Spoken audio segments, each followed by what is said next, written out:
Welcome to Fat Daddy's Outdoor Cooking. We're cooking today.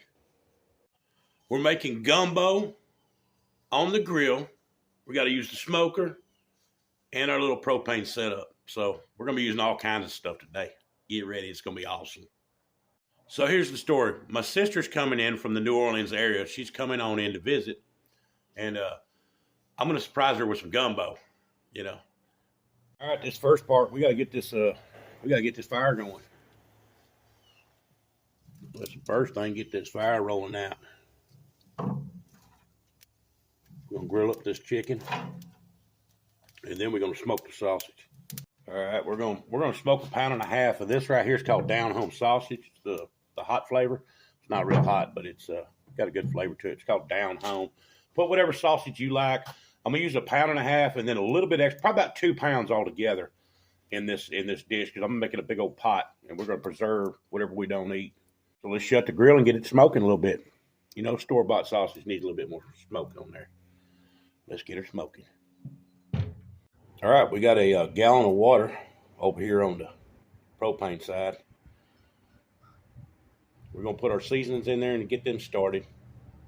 All right, in the pot, we're going to put 6 garlic cloves, 2 bay leaves, 1 teaspoon of pepper, 1 teaspoon of turmeric, and we're not going to put no salt yet. It calls for it. We're going to put 1 tablespoon of Cajun seasoning, a teaspoon of basil, a big heavy pinch of oregano. We're going to put a squirt of mustard in there, a teaspoon of cumin, 2 chicken bouillon cubes, and like a teaspoon of parsley, 2 tablespoons of Worcestershire sauce. And then we're going to put some of that hoisin sauce in there, and I'll show you what it looks like. Some folks probably don't know. 1 teaspoon of cayenne, big tablespoon of paprika. And then if I add anything else, I'll let you know. That's what I can remember offhand. All right, in the pot, about 2 tablespoons of Worcestershire sauce, roughly. Then we're going to also put a squirt of mustard in there. You can use mustard powder if you'd rather have it. A little squirt in there. Let it chill out. Now, earlier I said hoisin sauce, but what I meant was oyster sauce.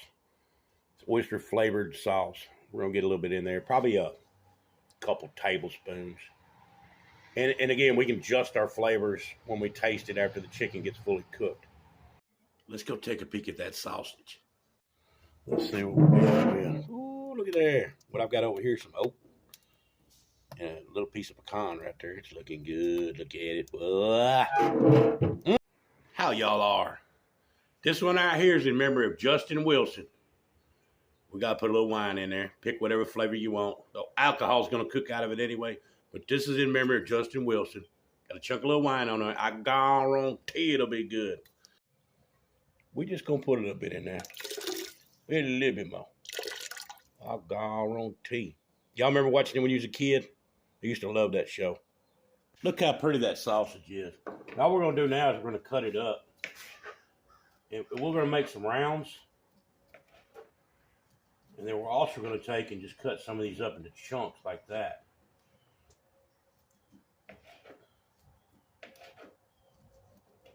And then we're going to get them over there in the pot. Just like that. Just chunk it up. Some rounds, some chunks. That way everybody can get a little, they want to go little bite or big bites, Just like that. And then get it over in the pot. All right, it's time to blacken a piece of fish and get it in there. Got the fire roaring. Pretty good. We're going to get this fish blackened, and all I did was took a piece of fish and then seasoned both sides with Slap Your Mama. You can use whatever you want. They have some blackening seasoning you can put on some of it. I'm just going to get this charred up on both sides real good, and then we'll get it over there in the pot. Fish is looking good, though. Let's take a peek. Oh, yeah, look at that. Looking good. All right, that blackened fish is ready to get out of there. I stole a little piece on that end. It's delicious. It's going over in the pot. It'll fall apart in there. All right, that chicken wasn't doing what I'm wanting, so I'm putting it over open flame because all I'm after is searing it. But I'm going to get some of this. Put that little bit of water in there and get all that goodness off the bottom of that. We want all that in the pan. All of it. So you just getting all that stuff off your pan. Just put a little water in there when it's hot like that. and it'll get all that good stuff that's stuck on the bottom. That's going in the pot.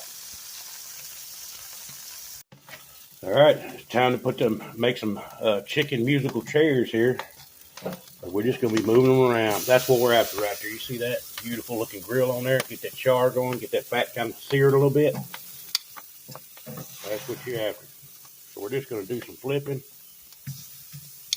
Now we're going to take this knob right here. See that knob? We're going to turn the heat up a little bit. Well, not really. We're going to get over here and put a stick on there. That's how we're going to turn our heat up. Let's take a peek and see what we got. That's what we're dealing with underneath. I want good and hot heat. We don't want to burn them. We just want a good char on there. We're going to wind up with 15 boneless, skinless thighs. And also, I forgot to mention, I put a little oil on there. Just whatever kind of oil you want to use. And then I tossed in some of my Fat Daddy's Outdoor Cooking Seasoning.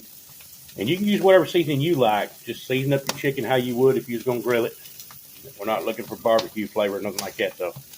So, you know, salt, pepper, garlic, onion, whatever you want to put in there and get it seasoned up. Ooh, wait, look at that chicken. I've guarantee that's going to be good. Look at that. Doesn't that look good? Getting them grill on there, boy. Getting some grill flavor. Yes, sir. Get it on there. Man, that's looking good. This is going to be delicious, y'all. Don't skip this part either now. We ain't putting it in no oven. All right, it's time to make the roux. Got 1 cup of oil in there. And now what we're going to put in there is a cup of flour. 1 cup of flour. We're just going to ease it in there. And the whole goal here is we don't want this to burn whatsoever. We're going to change its color and get it like a milky, dark chocolate look. And so we'll take our time, make this little slurry right quick. It's a roux, but I call it a slurry right here at first.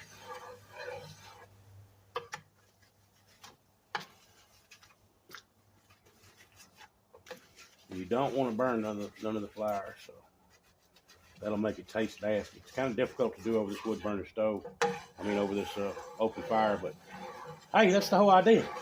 Get outside and do something.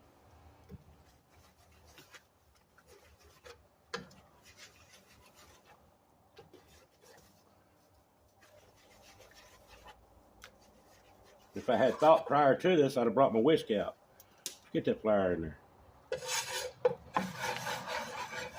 1 cup of flour, 1 cup of oil. Then I've got 2 bell peppers chopped up right here. Got 4 onions chopped up. And also we have about five of the sticks off the stalk of celery busted up. It's all chopped up real good and fine. That's going in here in a little bit. Once this gets to my color I want. And you don't leave this part. This is a non-stop deal. So we're going to be here the next 20 minutes doing this, and I'll bring you back when the color starts changing. All right, we're at this point right here, getting close. We don't want to burn it, so we're keeping it moving. Don't splash this up on you. It's hot, hot, hot. Steadily keeping it moving. That's what I'm doing the whole time. While it's changing color. Don't want that flour to burn. It'd be nasty, real bad nasty. You'll have to throw it all away and start over. So, keeping it moving. All right, y'all. There's where I'm on right there. Kind of a dark chocolate. I mean, not dark chocolate, but darker than milk chocolate. A little bit darker than butterscotch. And I'm going in with some onions right now to cool this off. We gotta get them onions sauteed anyway.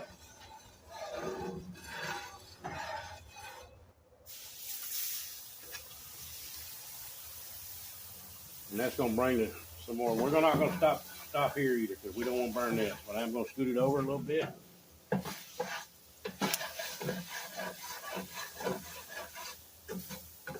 Keep it moving around until that pan cools down a little bit. The onions, dropping them onions and stuff, and bell pepper and all that in there. Should have got a bigger pan, huh? No, that's about right. Now, don't put your garlic in here. We're going to do, let's see, that was 3 onions. about 5 of the stalks off the celery stalk, about 5 of the, that's in there. When it starts sweating down, it'll build a little juice in there. Then we're going to add some of that chicken broth that we already got going on over there in the pot. We throwed all that grilled chicken over there. And we're going to, right at the end, we'll put our garlic in here to get it sweated just a little bit. This is so hot that I don't want to burn the garlic and leave that bitter taste in there. So, all right, we've got that cooked down. I went ahead and put some of the liquid over there off the stock pot. It's got all the juice in it. It's got everything going on. All the chicken, about that much full, cup full. It was already in the other pot over there with the sausage and the chicken's already happening. And, all the spices. So we got that in there and I went ahead and put a whole clove of garlic now, the whole bowl. Just get it chopped up, put it in there. And this is fixing to go over there in that pot, and it's going to have to simmer down for a while to get all them flavors cooking together. But man, y'all can smell this. Smells so good. Anyway, here in a little bit, this is fixing to go over yonder. All right, we got all that love over here in the pot, and I just stirred it in when I was pouring it in there. I'll probably add just a little bit of water to this. I'm not looking for a stew. I like mine more soupy. But and then what I did over yonder, I'm gonna deglaze this pan. I just put a little bit of that juice in there. What I did is grabbed a little bit of that juice out of there before I dumped all this roux that was in here over there. I grabbed some of the juice out, which of course grabbed some of the meat and whatever came in that. And I'm just getting all the stuff off the sides and off the bottom, and it's going back over there in that pot. All right, there's 2 jars of okra. Made them right there in September 2022. Come out of the garden. So we're putting 2 pints in there. So that'd be 1 quart of okra going in there. So I'm going to take them in the house, rinse them off, and get them in the pot. All right, we got that okra in there.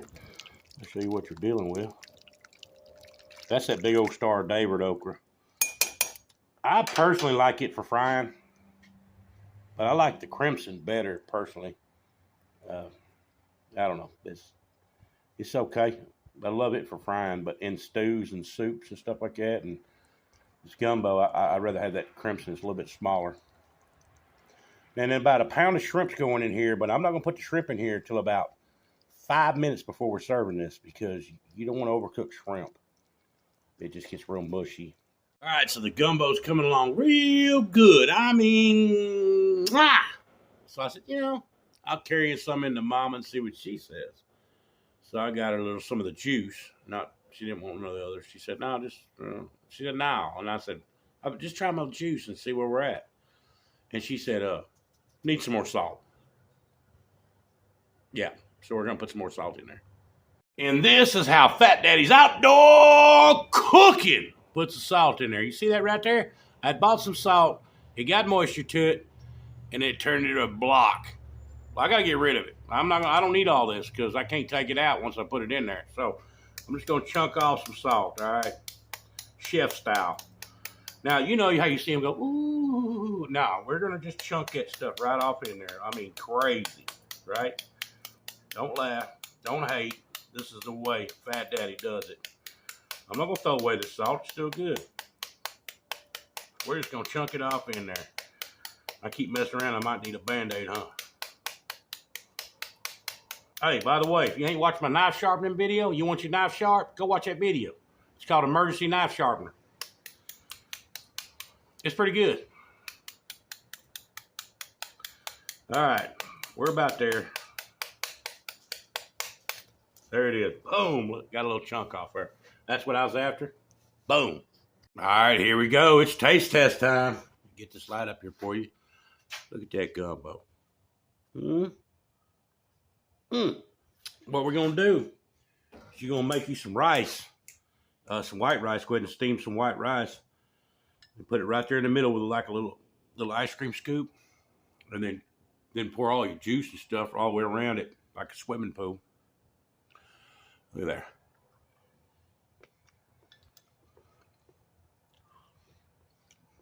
Mm. Y'all got to try this. This is delicious. It's one of them hearty dishes, kind of like a stew or like a chili. So it's worth trying. Y'all need to do this. It's really delicious. Mm. Anyway, thank y'all for watching.